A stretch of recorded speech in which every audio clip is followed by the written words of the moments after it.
At its very core, drug science must remain independent. This means we don't accept sponsorships. It's with the support of the drug science community we're able to do this and make the podcast in the first place. If you're able to become a drug science community member and support the show, you too will be supporting the dissemination of evidence-based drug policies. Without you, none of this would be possible. For anybody interested, there's a link in the show notes. Thank you.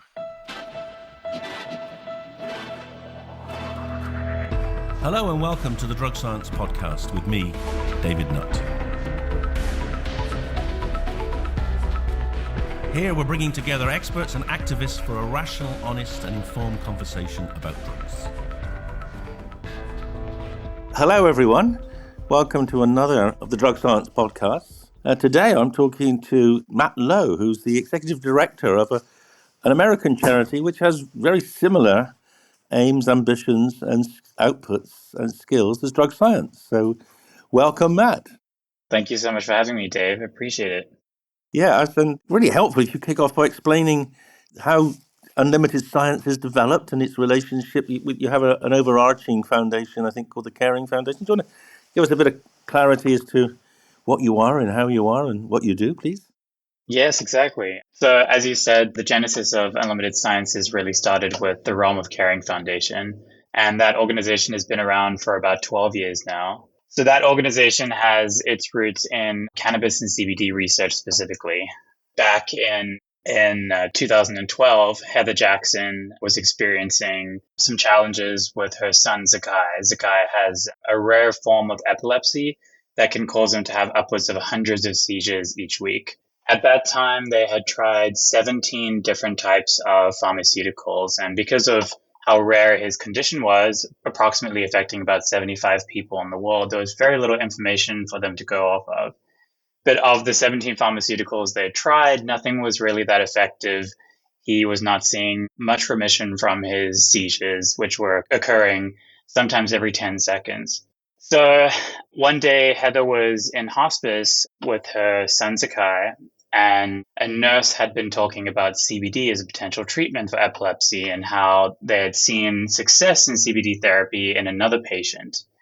And Heather at that time was trying everything she could and looking into every different pathway she could to help her son Zakai. So she looked into CBD therapy, and that night in hospice, she found that after giving Zakai CBD, it was the first night that he had gone through a night without having a seizure. Wow. And that ended up being miraculous for the next few years. He went into full remission from his seizures for over 4 years. And really, that was really the genesis of what happened with Realm of Caring Foundation. Is Heather wanted to share that information. So together with Paige Fiki and her daughter Charlotte Fiki, who also suffers from epilepsy. She's more famous than the Heather's son, Zakai, yes, isn't she? So it was Charlotte. Yes. Got it named after her, the product. Charlotte's Web. Absolutely. So together, Paige and Heather set out to form this foundation that would educate and share this story with hundreds, thousands, or millions of other individuals who could potentially benefit from CBD therapy. And that was the Realm of Caring Foundation. And since then, we've been operating about 12 years. I'm the director of research there for our cannabis division. And we've seen just some remarkable changes over the last 12 years that we've been around. We've run studies that have enrolled over 5,000 individuals looking at long-term health outcomes of cannabis use. We have a toll-free client-based phone line that has served over 75,000 clients. We've affected legislation in over 22 different states. They've really done some incredible things over the last 12 years. And this is where Unlimited Sciences comes in. So about 4 years after Zakai went into remission from his seizures on CBD, he started experiencing seizures again. He came out of remission. And at the time, this really deeply affected Heather. She had tried so much, and obviously a mother's journey in coping and seeing your child suffer is just incredibly difficult. And she has what she now likes to describe as a full mental health breakdown. And she says that lovingly because she believes that it really was the pivotal moment which helped her change the direction of her life. So she curated an experience for herself with psilocybin. She educated herself deeply. She read everything she could, as she always does, research always, looking at every evidence-based information that she could find on psilocybin, curated an experience for her, which she now describes as an incredibly pivotal moment in her life that changed the direction of her life.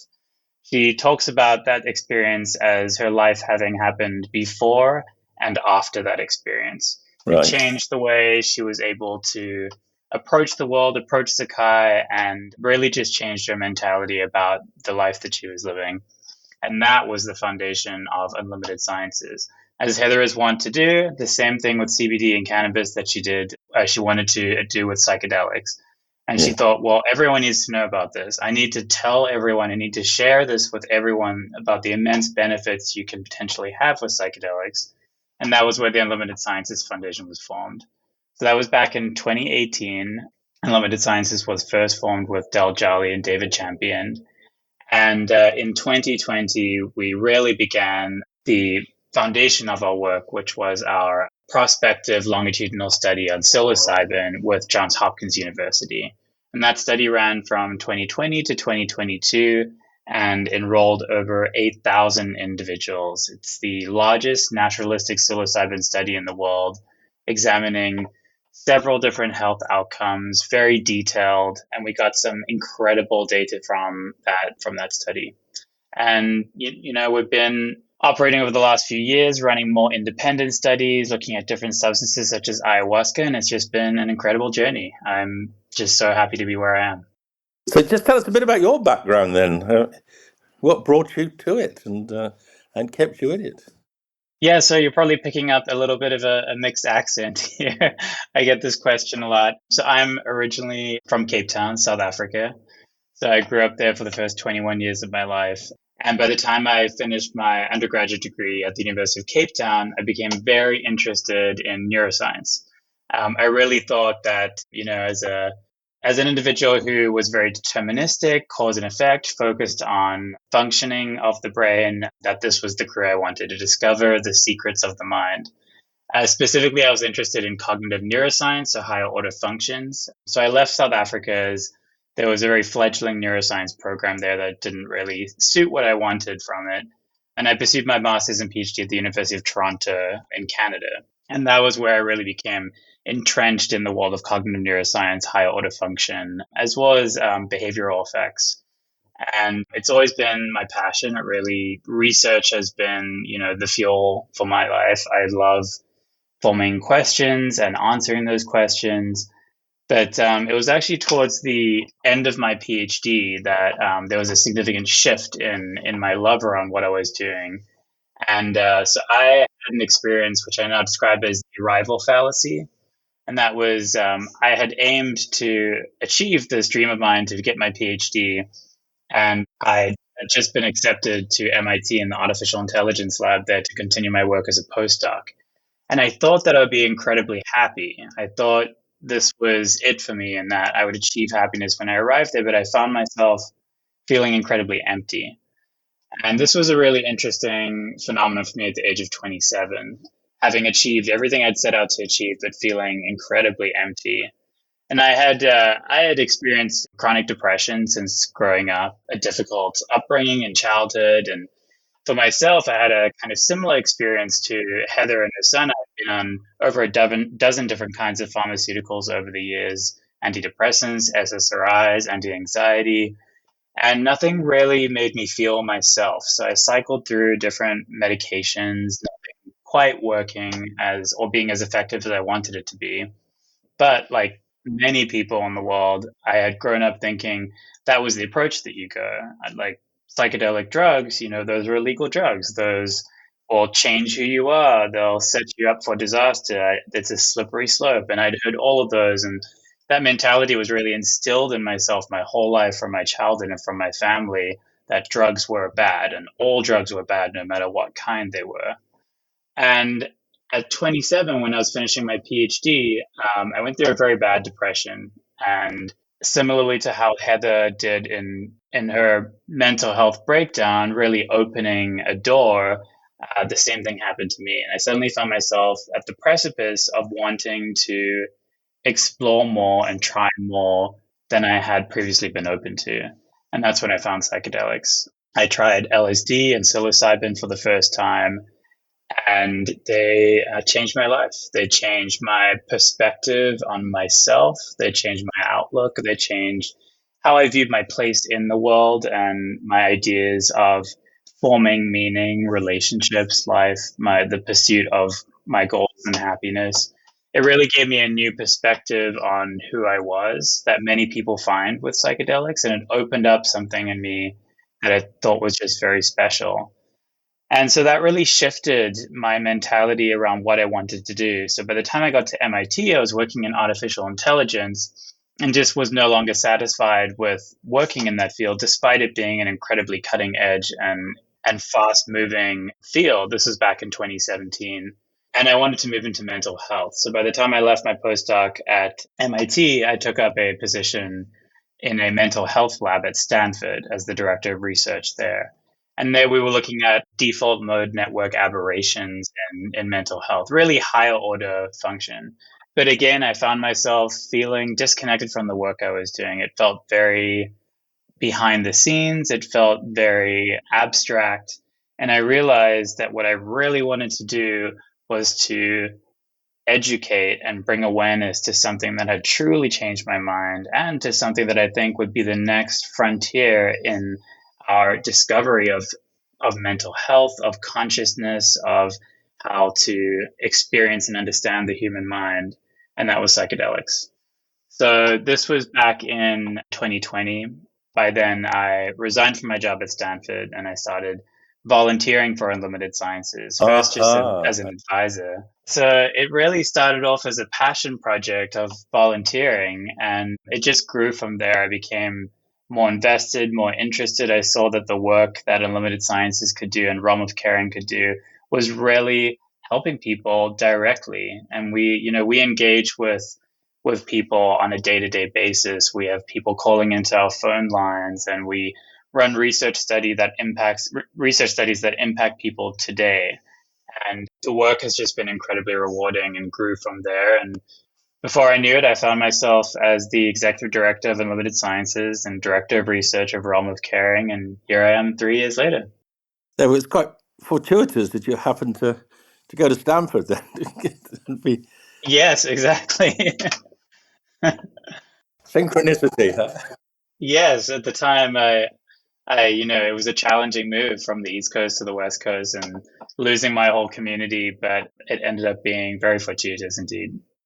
So it's fascinating the parallels with drug science. So, and I perhaps inevitable because you're working in the two areas where there's the most value and underutilized value in illegal drugs. And you've made huge progress, much more than we have, I believe, certainly with cannabis. So let's talk about that first, and then come back to psychedelics after, shall we? So I'm intrigued by what you've been doing. Tell us more about how the Caring Foundation and Unlimited Science has been working to develop this big knowledge base and clinical data on medical cannabis.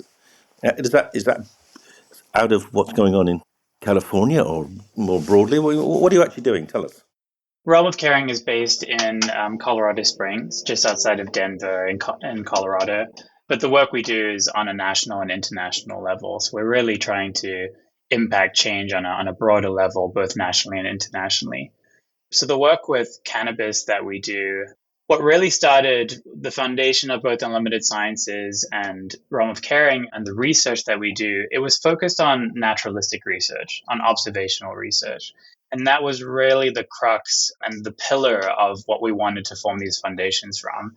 Of course, clinical research is incredibly important to understand substances in very controlled settings, but for the most part, 99.9% of use cases of substances such as psychedelics and cannabis are being used in the real world. They're being used by people outside of clinical settings in uncontrolled environments These are use cases where set and setting are incredibly important in how they affect the efficacy of these substances.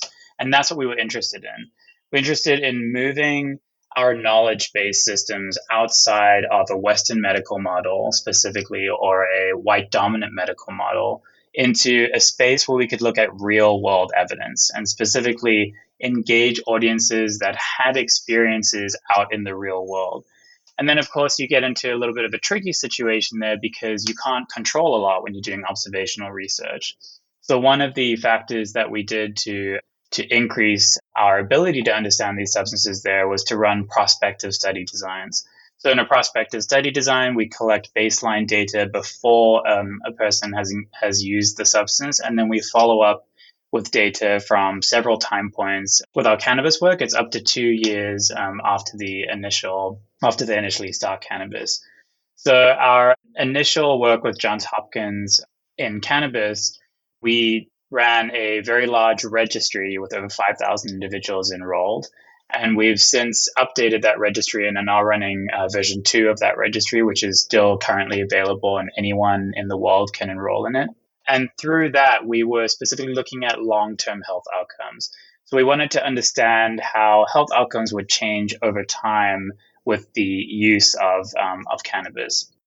Just to be clear, so were you prescribing, or because in America it's much easier to get, isn't it? Because so just explain how were these people self-administering or prescribed, or a bit of both? So how did they get the cannabis? Because that's been the big challenge in the UK, access. But what happens with No, absolutely.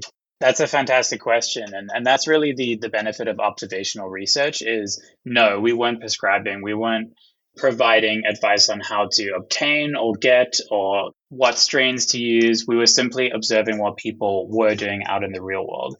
And we felt that there was a huge need for that there were, of course, millions of individuals who were engaged with using these substances, and they were seeking information on these substances, but there simply wasn't enough in clinical research. And that's what we wanted to tap into.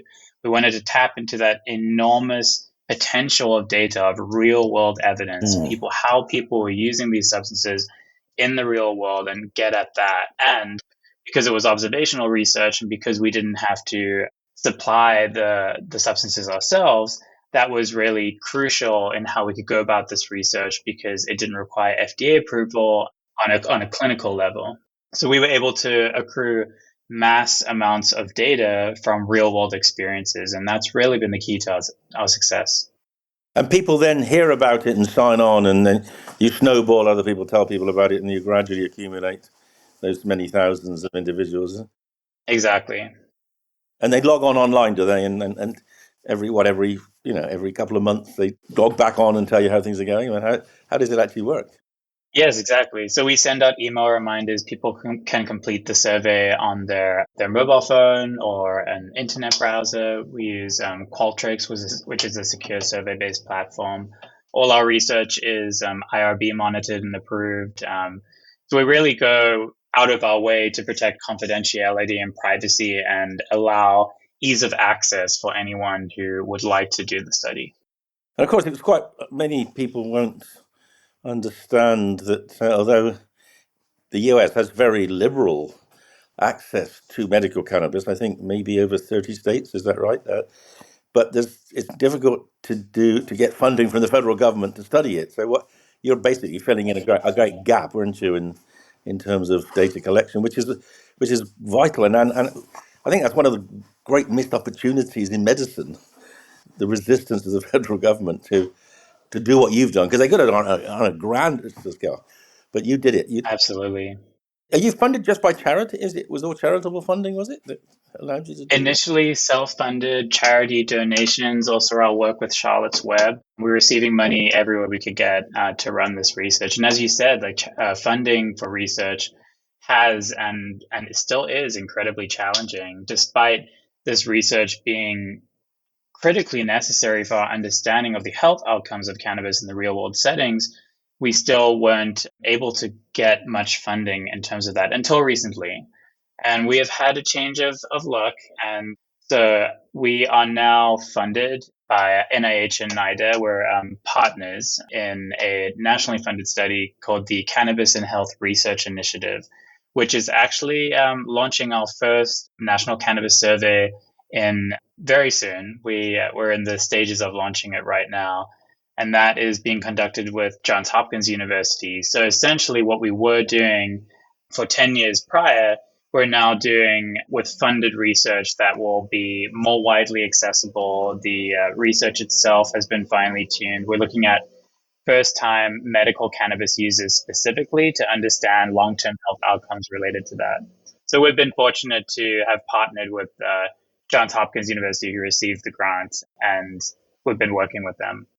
Well, it's exciting news that NIH is at last broken free from this idea that it's a dangerous Schedule 1 drug under federal law. So, so give us a few of the high points of your 5,000 patients so far. I mean, presumably some of them are people with epilepsy and doing well, like... Yes, we published several papers from that data set, from our first data set, and those are available for free access on our website, realmofcaring.org. And we looked at qualitative insights there and quantitative data on different subpopulation groups. This was actually all before my time at Realm of Caring. So I came in during the version 2 of this data set. So currently from our version 2 data set that we're currently running, we haven't published yet on that data set. We're still ongoing 2 years into data collection, but we're hoping to be able to really find some amazing things with that second data set. And then, of course, with this new study that we're running, the Cannabis and Health Research Initiative will be running several investigations surrounding long-term health outcomes. One of the problems we have, well, in many ways, the biggest problem we have in the UK is doctors' resistance to prescribing cannabis to kids with epilepsy. It's almost unreal how hostile pediatricians, pediatric neurologists are to helping kids get access. I mean, is that an issue in America or not? And if not, how do you get over it? Or are people just more open-minded? Absolutely. I mean, it's been an incredibly difficult hurdle for individuals like our founder, Heather Jackson, and millions of Americans who have sought access to cannabis. I think it's been a really significant challenge. And, there has been medications that have been developed from CBD, such as Epidiolex, to treat epilepsy. So there has been movement into more FDA-approved channels for that kind of medical model. But it's a slow process. And for individuals, for parents like Heather, they don't have time to wait 10, 20 years for a drug to be approved. And so there is definitely, a need here for individuals to have this information now. And that's really what we're trying to do is provide evidence-based education and awareness and impact legislation, impact ultimately the medical model of how we see the potential of these substances. So you see, basically, if there's enough knowledge in parents, they can circumvent the medical resistance in that sense and kind of go it alone, which is sad. We're seeing many, many individuals do that. Parents are the ones that are the game changers. They're educating themselves. They're reading everything they can. When your child's life is at risk, we are seeing these individuals look down every single pathway they can, and they will be sure to find any information they can if it will have an impact on their children. So they have been really absolutely instrumental in this wave of change that we're seeing. Yeah, they're totally the pioneers, aren't they? But I mean, do you ever have any success educating doctors? We do work with doctors, absolutely, and we have had some success there for sure. I think there are individuals absolutely in the space who recognize the benefits and can see the potential of these substances and want to help. And that is changing slowly. It's definitely not a fast race, but it is happening slowly. Do you think the FDA, the fact it's still illegal under your federal law, and the fact that people aren't going through FDA processes, I mean, are those the blocks? And how do you? Yeah, it's the legal red tape. Yeah. Absolutely. It's the bureaucratic red tape really affects everything. I mean, it's critical right from the start at a funding level. If there isn't funding provided for this research, then we can't understand the risks and benefits of this research. And if there's no understanding of the risks and benefits, then it can't continue its pathway towards FDA and legalization. So really, it's right at the forefront. Funding for research is the initial problem. And then the bureaucratic red tape, when there are individuals who secure funding for research and want to run their own projects, it's incredibly difficult to do that and requires an enormous amount of time to get FDA approval for clinical trials. It's a headache, for sure. Are you hopeful that the forthcoming presidency will be more open to this kind of innovation? I don't know. I guess it's a bit hard to predict, isn't it?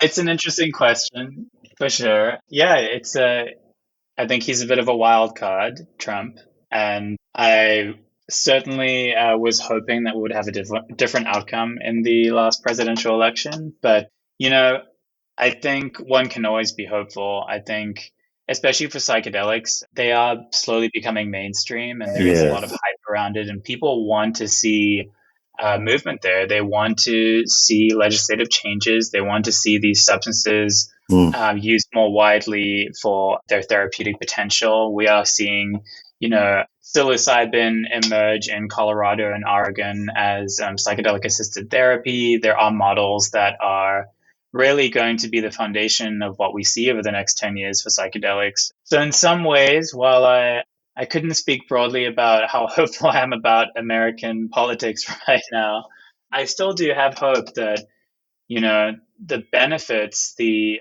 potential that we're seeing for these substances will get through those walls. There's no reason for it to go backwards, I think. I mean, I was just hoping it would be so nice if the lessons of failure to optimize evidence gathering with cannabis, medical cannabis, those lessons were learned, and it became a lot easier when, as you now are doing. I mean, as you said, you're collecting data on clinical utility. You've got 8,000 people who've had psilocybin. There's a whole initiative happening in Oregon, and similar may be happening in Colorado, given the sort of effective decriminalization. So there's such an opportunity for you guys to lead the world in understanding value and safety. Anyway, we hope so. Yeah. Let's talk about your 8,000 then, because that's pretty big number. Tell me about that study, because I'd not heard about it. Yes, that study we launched in 2020 in collaboration with Johns Hopkins University. So that study was really a special study because it has now become what is the largest real-world study in the world on psilocybin use, which we're incredibly proud of. We've published several publications from that, and we'll have many, many more coming out. We have a number of publications currently under review right now, and we'll be continuing to publish over the next few years. But that data itself, so what we wanted to do with that study was understand real-world psilocybin use, not how individuals are using it in a controlled setting and in labs. We wanted to understand how people in the real world, whether it's at home or with friends or in a group setting or in a therapeutic context, how that was benefiting them and the risks that we were seeing with that use. So we did a mass survey that was a prospective design. It collected data at baseline, so before an intended psilocybin experience. And the individuals we recruited through that study, we were specifically looking for individuals that were using psilocybin with intention. So we examined what intention they were using and whether they achieved success through that. Of course, the largest intentions we were seeing were for exploration and mental health. But we're seeing obviously an incredibly wide range of different intentions that individuals wanted to seek through psilocybin. I think some of the most surprising things about that study, so we had over 8,000 people enrolled, and several hundred of those individuals went all the way through our several surveys. So we had baseline surveys, then we collected data on the day of the experience prior to them ingesting psilocybin. Then we collected data 1 to 3 days after the experience, then 2 to 3 weeks after the experience, and then finally 3 to 4 months after the experience, 2 to 3 months after the experience. So that allowed us to look at multiple different time points from before to after psilocybin, and we examined many different measures there to understand longitudinal impacts in well-being and mental health and behavioral changes. So specifically, we looked at depression, anxiety, both state and trait anxiety. We looked at burnout. We looked at personality. We looked at factors of quality of life, well-being, physical health.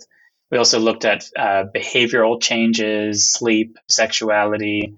So this was really a battery of many different types of standardized instruments and measures that we use to examine various different types of changes throughout this process.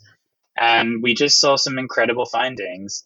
Some surprising findings. We found that most individuals who were completing the study had actually used psilocybin very frequently, on average 17 times prior to enrolling in the study. So these were individuals who had been using psilocybin for a long time.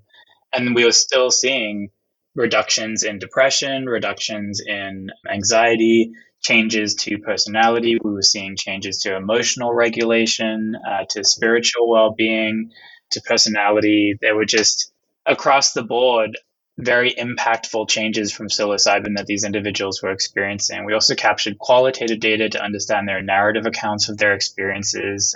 And we published the first study for that data, for the quantitative data specifically, last year. So that's freely available, open access online in Frontiers in Psychiatry.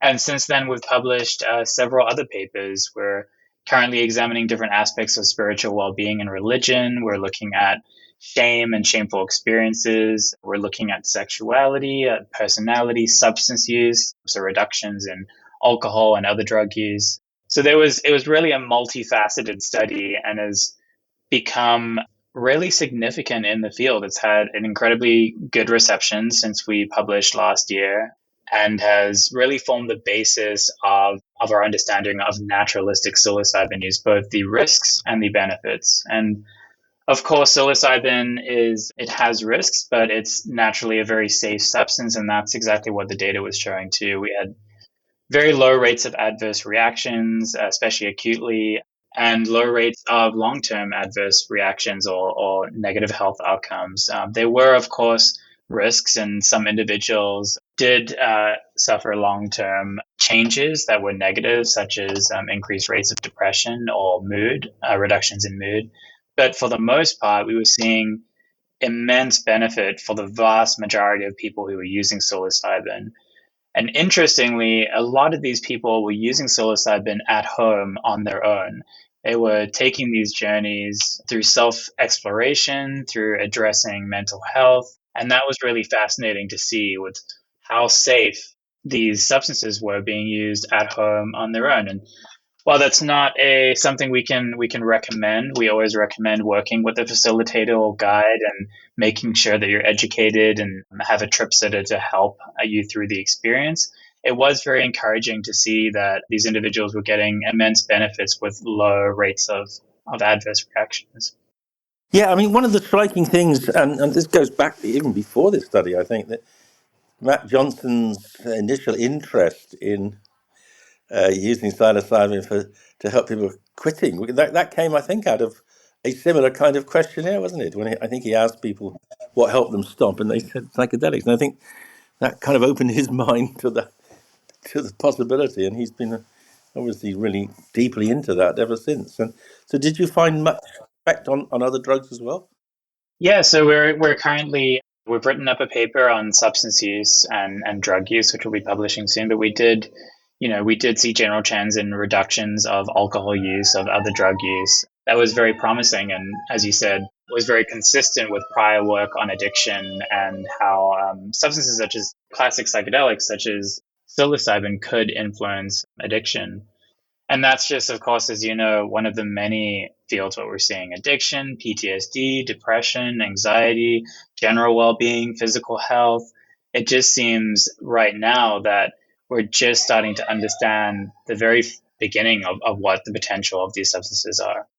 But the addiction issue is something that is so important. I mean, obviously, you will have looked with horror, I guess, at the FDA savaging the MAPS MDMA application. And obviously, there were many things that the FDA or the advisory group sort of came up with, which were really not really evidence-based. But the one I found most disturbing was this continued obsession with the idea that MDMA and the same will be true of psilocybin when it gets to that stage, that these are addictive drugs. And of course, my perspective on it is that the concept of addiction was thrown in just to justify them being banned. There was no real evidence at the time, and there's evidence since. So one hopes that your data will begin to undermine this sort of, this present narrative that these are somehow drugs that people really get stuck on, like other drugs, but they're not. Yeah, and we hope the exact same thing, that these substances such as psilocybin are not habit forming, they're not addictive, and in fact, quite the contrary, can help with addiction to nicotine, addiction to alcohol, addiction to other opioids and drugs. So exactly what you're saying, that's what our data is reflecting. I mean, this is a very large mass collected data set where we're seeing immense benefits for individuals who are stuck in addiction, and we're not seeing, particular negatives when it comes to individuals being addicted to these drugs. So you're right, that is a misconception in the field. And I think that's really one that stems from 50 years of the war on drugs. And, it was the same for me personally. Like I never touched psilocybin until my late 20s because I thought it's a slippery slope. I'll do this and the next thing you know, I'll be addicted to some street drug and be homeless. Like that was what I grew up with. That was what I was told when I was a kid.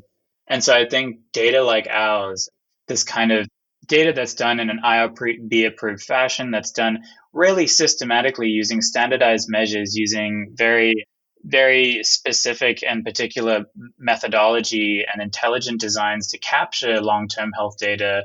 That's the kind of data that will really change minds, that real world evidence where we're showing thousands of individuals are engaged with these substances, benefiting from it, and seeing incredibly low rates of adverse reactions or addiction. I think that will filter down and that will change ultimately legislation and stigma surrounding use. Well, yeah, I do hope so.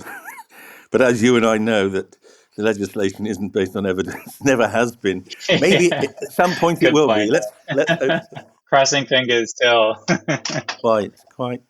But the other interesting area, and this is kind of where your work is particularly important, but also a bit controversial, because we've discovered this is quite a tricky area to talk about in the UK, is the concept of well-being. And it's very easy, the traditional narratives of treating people with mental illness is to cure or alleviate their mental illness. But it seems to me, there's, from our work and your work and other, sort of, that maybe improving well-being might actually be equally possible, and possibly even more important in relation to providing resilience and protecting people against mental illness. I just want to. I'd be interested in your thoughts and observations on that. No, I think, and that was just a brilliant point that you made, and one that I share myself, is we are focused on a medical model right now, especially in Western medicine, where we're looking at potential therapeutic applications of psilocybin. But what we're seeing in all of our data, in all of our research studies that we personally run, is increases in well-being, in life satisfaction, in general states of happiness, lower rates of loneliness, even in our most recent study. And all of these effects on behavioral changes, on well-being, we're seeing people change their exercise to, so individuals who take psychedelics are more likely to exercise more. They change habits in terms of healthy eating. They are more likely to be more extroverted, social. All of these facets can really lead to changes in quality of life and well-being. And that is a really great point, because this doesn't have to be a medical model surrounding psilocybin. You don't have to be sick to get benefits from substances like psilocybin. And that's what's really crucial to understand, is anyone potentially can benefit from these substances and they can see changes to their well-being.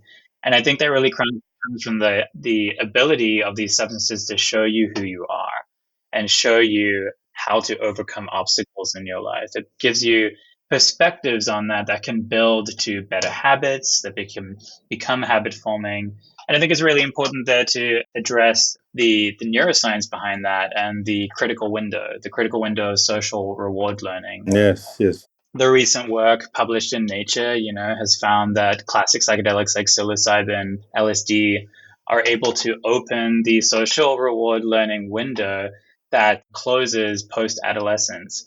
It allows us literally to reset bad habits that we have been forming our entire lives and to change those in a very malleable state of the brain, of neuroplasticity. And I think that's, effective whether you have mental health challenges or not. Anyone can form better habits, anyone can make changes to their well being. And these substances seem to facilitate that change. And I think that's really powerful. Yes, you've just reminded me. I must ask Gold to come on the podcast as well. She's got a good body. If I've followed her work over the years, but we've never had her on. I'll get her on.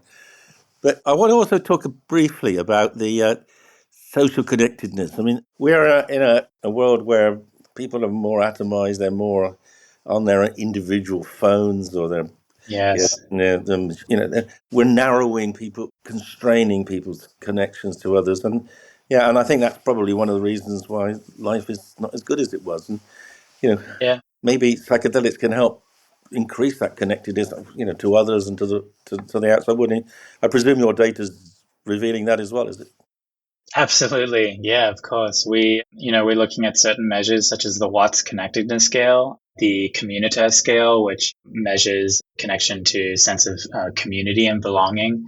And we're seeing increases in both through psychedelics. People who use psychedelics, they tend to have experiences that make them feel more connected with the world, more connected with their fellow human beings, more connected with the universe. We see shifts in mind perception, which we published in our most recent psilocybin study, where individuals are more likely to attribute consciousness to things that they weren't previously, such as the universe existing on a conscious level.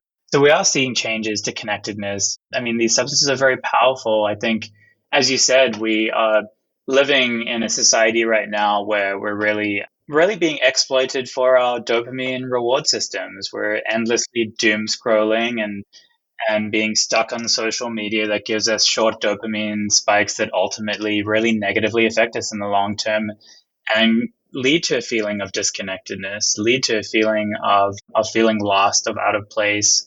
And that's getting worse. We're seeing it happen year over year. People are really struggling with with feeling connected with themselves, with others, with the broader population. I mean, I think that's also part of the divisiveness that we're seeing in human Indeed. thought lately. Yeah, good.